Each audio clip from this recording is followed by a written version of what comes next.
So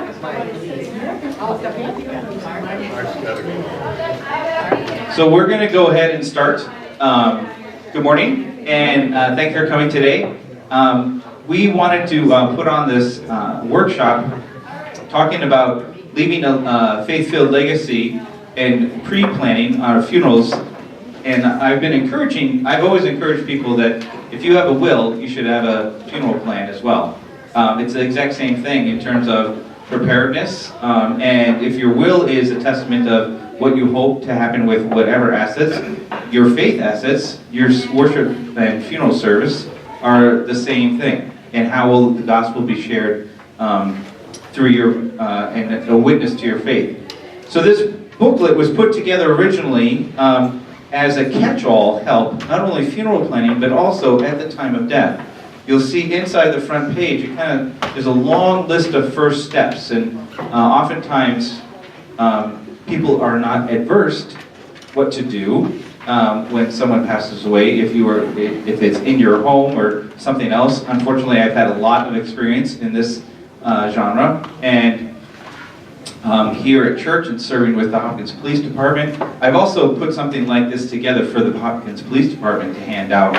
That takes out the faith language, but upholds kind of the structure of what to do and how to proceed. So there's a lot of helpful information in there to have beforehand. It's interesting to note, if you're ever wondering about kind of timeline and process, whether this is for you or for a loved one, that when someone passes away, we need to alert the authorities right away. Then let your church know. You can call one of us pastors. We are often at death scenes as a part of our work, and it's a very meaningful time to be present with, so you're not alone. And somebody, usually when the shock of a death or the passing happens, your mind goes out the window, and it's great to have somebody who knows, let's call so-and-so, or let's alert this person to be by your side and journey with you. And then it's always good to have a funeral home in mind, even if you're going to be moving, to have one in place, like you would have a doctor in place. And then what we'll talk about today really is the planning of a worship service, and Paul is here to talk about music, and Mark also about our columbarium options that are here. On your table there's 3 handouts. One is the booklet, another is a generic order of service, just to use really as a template. Obviously many of you have been to funerals before, but in terms of lots of things, there's no right or wrong way. There's good practice in terms of a funeral, but so we work with everybody. And then there's also, a lot of people get sticker shock at the reality of the cost of a funeral. So I included that so that I got up-to-date pricing from Marshburn McGreevy here in Hopkins and local cemeteries, just so you know what you can expect. If you work with a funeral home, they handle a lot of those costs, and you pay one fee to them, and they deal with the disbursements. You don't need to deal with a funeral home if you don't want to, other than with the care of the body, the deceased. You can, within your family, do a lot of the other stuff yourself if you want to. Question also came up, is cremation still okay? Yes, it's still okay. The original theology around cremation versus bodily interment was a theological question about when we confess, we believe in the resurrection of the dead and the resurrection of the body, okay? And so there's a theology you had to have a body, okay? So you couldn't cremate. But we also have a theology that from dust you came, and to dust you shall return. So God can make life out of anything, and so cremation is just fine. And so don't feel you're doing something to your loved one that isn't right if you choose to do cremation. Obviously, cremation is also a lot less expensive for families, and some people use it as a ecological reality in terms of space in our world, and leaving one's carbon footprint in terms of graveside or casket or other things. So there's lots of things to talk about within your household. And to discuss these with your family beforehand. I love parents to sit down with their kids and say, hey, you know what? I wrote this out and this is why this is meaningful to me. So that they might know these are your favorite songs or your favorite scriptures. Rarely does when a family comes to me, they know their parents' favorite scripture. I've told my children every year what my favorite scripture is. So if they don't know it when I die, I'm coming back to honor them. It's even on the wall in my office, so they better get it right. So what is it for you? What is that? So scripture that is chosen in a funeral service can be for the bereaved, but it also can be a witness. It doesn't have to be about raising of Lazarus or John 14, in my Father's house there are many, which we often hear, or the 23rd Psalm. It can be, a Revelations text. It can be the road to Emmaus. It can be Mary and Martha. It can be a witness of your faith, and a lot of things. So be mindful of that. And when planning a service, I often will meet with a family for, just so you know, for about 2 hours to plan a service. We spend about a half hour planning the service. And then we'll spend the next hour and a half sharing the story of this person's life. And it is in that story, once I've heard the scripture that you've chosen, and hearing their story of their life, that I hear the legacy of faith come out. And so, planning, that's helpful. Do you need to have, some families like to have lots of music, some have none. The most I've ever done was 12 pieces of music. The least was just the prelude and postlude, I think.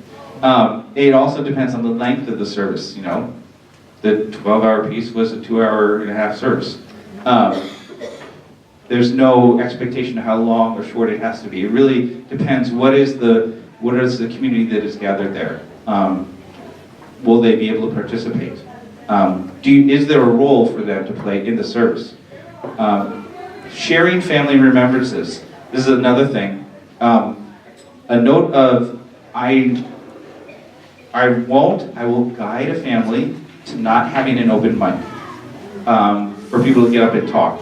The reason I do that is that, one, you can get people just standing up and feeling they have to say something because this person meant a lot to them, and then they share a story of them going out to the bar every Friday night. And not really the legacy of the nurturement of what that relationship was, but it's the thing that comes to mind. Or you would anybody like to share something they felt important about this person, and then no one feels comfortable speaking, so it feels like nobody had anything good to say about the guy. So I will not, if people want to share stories, I invite that to happen around the lunchtime downstairs, or wherever where people might gather for a meal after or whatever. In terms of families in the service, sharing a remembrance, I say 2-3 max. Understand when that does happen, that's going to add, you tell a loved one you can have 2 minutes, it'll just take 8 to 10. It just takes that long. Even to share 2 minutes of what they wrote. It's fine if family members feel they might get emotional. That's fine to happen when they share. But I suggest 2 family members to share if they can. Also, the other thing that I found very important, when somebody who's been a prominent member of the community, they want to have another member from work or something share, and they think that's more important to tell about their life's work. Every single time somebody of significance has passed away and somebody from the community that they worked with got up and shared, they shared about their life and their experience and how that person maybe did a little thing, but it rarely is about the person. It's narcissism is amazing how it plays out in funerals. But when you put other prominent people up to speak at a prominent event, they talk about themselves. So be mindful of that. guide that usually the more important thing is the family remembrance and maybe an impact or a side story that goes with that. I'll let Paul share a lot more about music and solos, and in your packet here, we've always had hymns from our ELW, our Red Book, but we've also just now compiled at request, since, you know, a lot of you were at the first service, a lot of the music that is at the contemporary service is very appropriate for funerals as well, and that might be something that speaks to you, but I'll let Paul. Great. Can I have you turn inside the front cover of the pamphlet where it says the first steps? John hit on this just a bit, but the 13th step there is pretty powerful when you're someone who's in a career like I am, talking about music and planning and appropriateness. It says, if the deceased was an active, professing Christian, then the funeral service is the time to sing some of the victorious resurrection hymns of faith. It is also appropriate to have music that puts our griefs into words and song. I couldn't agree more. Music selected should reflect the spirit of Christian confidence, trust, and hope in the resurrection. If your family likes to sing, select more hymns. If not, it is fine to use one or two solo pieces. Secular music is often not appropriate for the funeral service. When we say secular, we mean music that does not mention God, Christ, Spirit, but is in fact about other things. It could be a perfectly lovely song, but it's not in fact a religious song. So we emphasize that religious music would be the most appropriate. Now, if you want to look on the list farther in there that says suggested funeral hymns, this is a list that we've compiled over the years, took some out, put some in. When we got the new hymnal, it offered some new opportunities. And so that's quite a long list, but I think a good one. And I would say that all the hymns listed there do in fact match the description of that 13th step.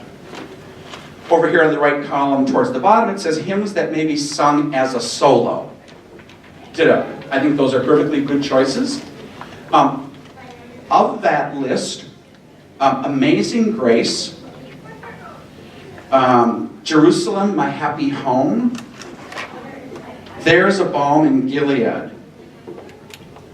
are folk music pieces. If you know them, you know they're folk pieces from the history of America.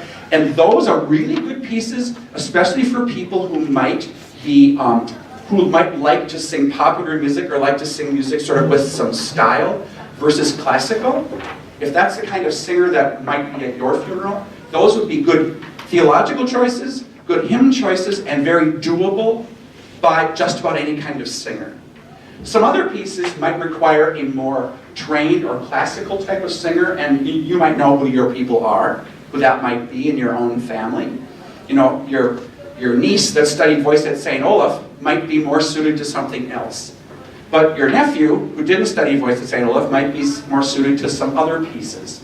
What I'm getting at is it's sometimes embarrassing to assign this big task to some musician who's not equipped. It might be a nice idea, they might be nice, they might be a relative, they might mean well, but at the end, if they're up there making all kinds of mistakes or they're not really up to the challenge, everybody kind of squirms. And then that takes you away from the idea of expressing grief and idea of expressing the victory of the cross. So it's kind of wise to pick the music according to who would be doing it, if you have an idea already. For my funeral service, I would probably want some diva opera singer. But it would be foolish for me to pick a song that's country western for that friend. Likewise, if I had a country western friend that was going to sing, it would be stupid of me to pick something from the Messiah. Because they wouldn't do well, and they wouldn't even like it, and you wouldn't like it. So you see what I mean? Sometimes there's a good fit, and it's worth considering twice with how to do that. So this list, I think, is very helpful in ways that don't abundantly show themselves. And then the next page, it says contemporary music for funerals. This is a very good list, and Emily made a lot of the suggestions on here.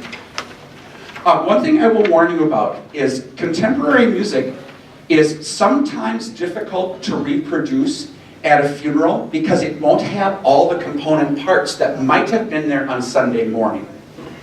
So let's say you attend the contemporary service and you just love, let's say, the last song we sang at church this morning. You might love that song.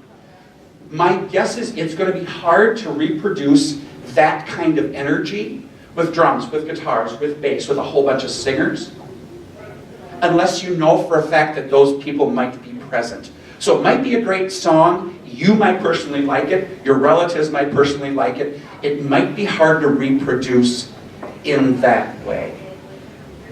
Just like I might love to have the Alleluia chorus sung at the end of my funeral, but chances are there won't be a choir just hanging around hoping to sing. So you always have to kind of decide what's practical and doable so that the end product will be the story of the cross and expressions of grief and faith.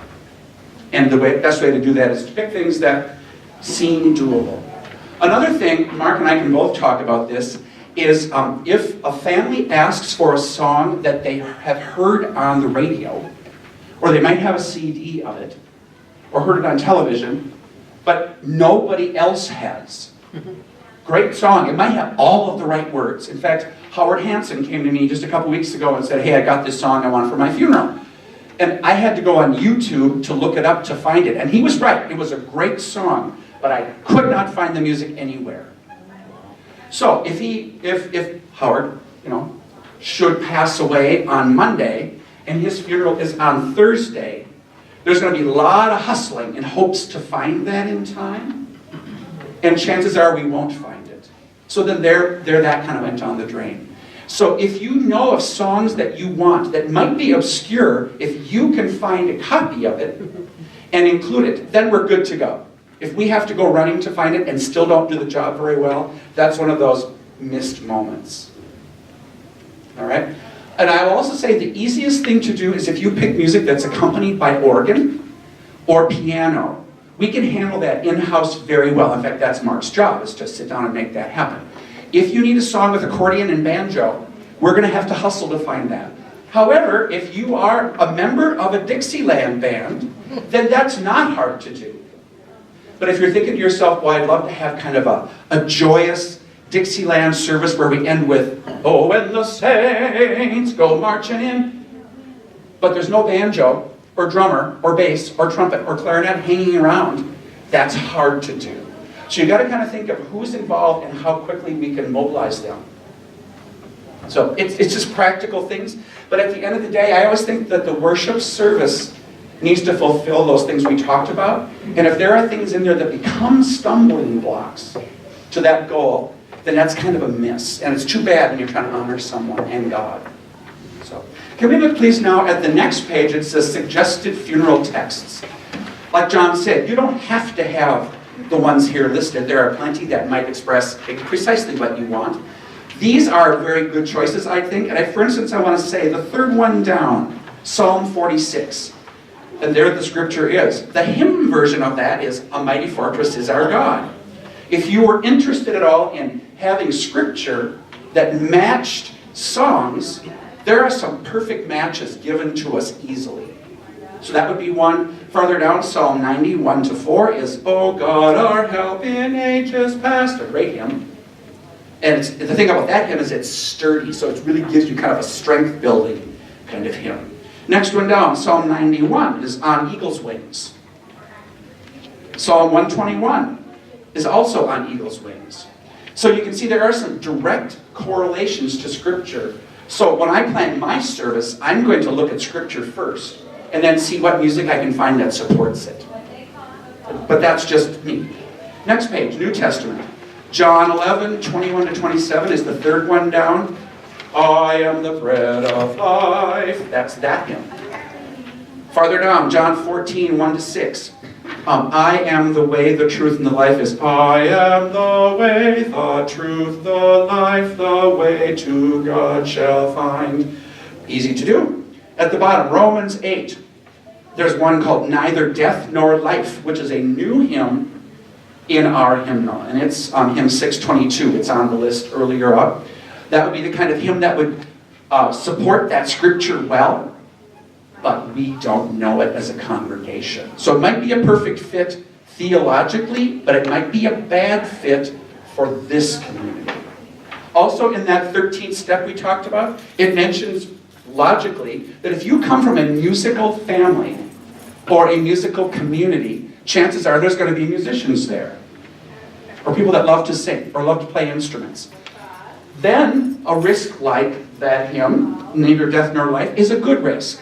If you come from a family or a community that doesn't sing so much or doesn't like classical music or really any kind of music so much, then I would definitely steer away from that choice. So it's a good choice if it fits for you. So I'm probably making it more difficult than easy for you, but I think sometimes the route that gets you straightest to where you really want to go is the best one. And I know that Mark would support me in that, because sometimes it's last minute. And then you don't have a lot of flexibility to finesse it. You've got to just go with what you've got. The other thing is soloists. If you have a relative or a friend that you want to have sing, that is great. If they're traveling from the West Coast and they're not going to get here till 8 o'clock that morning, that means that we have to put that music together an hour or so before the service. It would be great if that soloist already knew what you wanted them to sing, so they might come knowing it, and then we put it together quickly. If they aren't so great at figuring it out themselves, then we take that hour to teach them how it goes, which again isn't always the best use of that time when we're trying to grieve appropriately. So a lot of it is logistics when preparing music. I don't have any raging theological thing to tell you that's going to make this all better. It just comes down to making the funeral happen so that people can worship, so that Christ is edified, so that the message of the cross is abundantly clear, however we go at it. Do you have a question, Chuck? Just to comment, the fact that a lot of the singers may not be able to do the singing at all during the service. I know we ran into that with Kathy's funeral 10 years ago. My brother's a good singer. We've got 2 or 3 friends that are great singers, but none of them Could hold it together? could hold it together. Yeah, that's the other thing, is that they're going to be really kind of unable to come through because of grieving. That's also a consideration. You know, I sang for a funeral just a couple months ago here. It's kind of a private service, and you know, I lost it halfway through, and it's my job to get through it. I usually get through it no matter what. Well, I didn't even get through it. So even me, it happens to me too. So I get exactly what you're saying. That can happen, and you just got to know it can happen. So again, I'd love for this to be kind of a spiritual experience to plan this. And I think invoking the Spirit is a very wise choice, especially on Pentecost. But sometimes the Spirit needs to guide you to the practical route. There you go. Any questions I can answer quickly before I run off that you think might help? I haven't planned my own service yet either, but I'm taking all these things into account as well, because the Alleluia chorus won't be a good choice for my funeral. So I got to find the next best thing that is practical. So, thank you. Paul, it might be wise to speak to the fact that we have a list of potential soloists if people don't have them in their family. Sure, yeah, Mark it's his job to sort of contact soloists if you haven't provided one already that we can get from the outside to come on in, and they're very good singers. And they would know a lot of the songs, but sometimes they don't know them all either, because some are obscure. So, as much as you can kind of bring to it that's practical, that helps us. Thanks.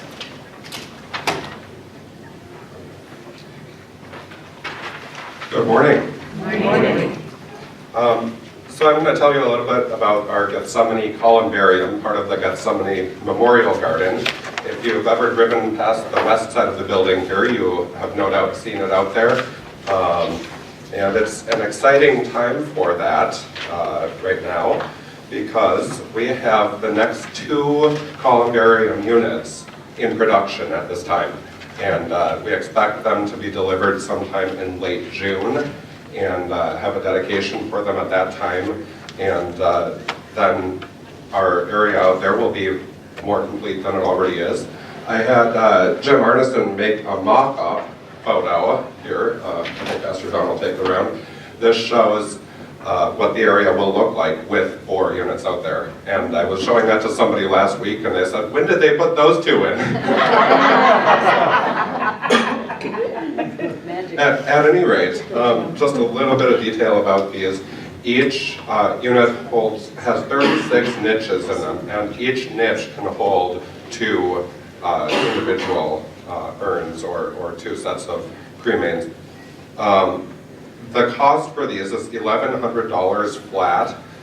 That's listed on your funeral fees and honorariums here.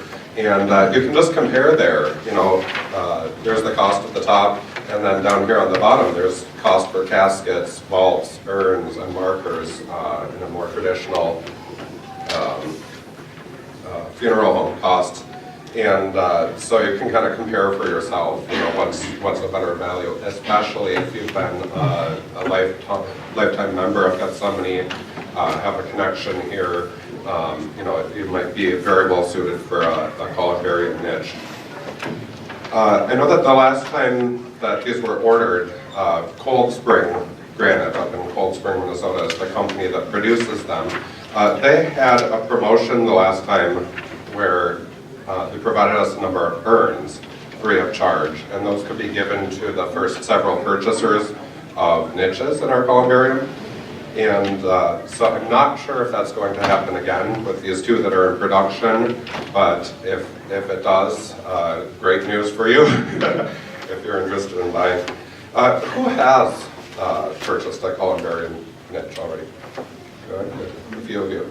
Okay, so does it give you some peace of mind, knowing that you've settled already on where you want to go? Good. I've got some packets available here on the table. They have all the forms that you'll want. There's a memorial garden policy that kind of walks through, if the church were ever to dissolve, for instance, what happens then. It just walks through everything that you should be aware of with that. The other thing I will mention is if you decide that you would like to purchase a niche, probably be pretty sure that you really want to end up there. Once we've sold them initially, they do become real property, and then the church has to get special approval from the council to enter into agreement to buy real property. So we can't really buy one back very easily without a lot of paperwork and probably some fussing. But then you would just find a family potentially within the church that might be interested in your prime location and see if they would like that. Anyway, also in these packets are the forms you'll need to fill out if you are interested. It's always wise to come and check with me here before putting your requested location down on paper. When you do come, I like to walk people outside and look and double check that we've got the right niche location for you before putting that down. There are also pages over here that show which niches are currently occupied or sold already, and clearly the 2 new units on the outside will all be available once they've been installed and dedicated. So we look forward to offering those to you in the future. I think that's all I have right now. Any questions there? All right. Thank you. You cannot, no matter what Jim and Mary Shirley say, reserve your pew, but you can reserve your niche. So the so this would be the sheet the insert that if you were to fill this out and prepare it, we would ask you to bring it to church and we'll make a photocopy and have it on file here so that we also, in case in your wonderful filing system at home, if anything were to get lost, if you passed away, we would have a copy for your family. It's a great thing to have. The other thing to note on here is also on the back side, it talks about, you can see in the service, at the bottom of the bulletin, it's helpful to say where you would like memorials directed to. So if you could put that down, because otherwise people will say, well, they always loved pets, and what about the Humane Society? Or many families will say, you know, they just went through a very emotional time with a hospice, and so they'll direct it to hospice. When the reality of the legacy of this person's faith was nurtured and developed here at church, or maybe in another organization they dedicated their life to, there might be a better representative to receive a legacy of giving. So the Memorial Foundation here at church is one that, if you haven't seen the annual letter that just went out from the Memorial Foundation, they impact everything in this church, from kids camp to the food bank in town, and everything in between the boiler and, you know, obviously it says there ICA Resource West and Reach and Restore, but I mean, the annual meeting, or annual report talks about how the staff's continuing education so they can get better. It talks about, you know, when things blow up or leak, we're able to use the money from the Memorial Foundation to fix and repair that. So it's a way that if many of us have given faithfully to our church in our lifetime, it's a way to do so in perpetually moving forward after you're gone. Trying to remember if there was something else I was going to say. Questions on funeral planning or having one of these done? How many are going to fill one of these out? How many are going to share with the church? These are, you know, as you might share a good recipe with a friend, this is also a very helpful thing to give to, let's say you have a friend that is going through a time of loss, if they don't have a church home, or if they're a single individual, you know, yes, this has our name on it, but this is, anybody can use this as a way to share and let them know that this is a resource for them. You know, we do probably 3 funerals a year that are for non-members from the community, whether it's a police call I go out on, or somebody that, I mean, I can't tell you the number of people that live in this town that aren't members of this church because 70 is their church. They consider this their church because it's always been here, and it's always been there for them. The columbarium has, it says in its charter that it's for 70 members. We've also had associate members in there. Someone who, you know, kind of this has been their church, and they've come to things but weren't officially on the rolls, that is in the columbarium as well. So this is a service and ministry of the church that we're very proud to do and happy to. So that's it. Thanks, and turn in your forms. Very good.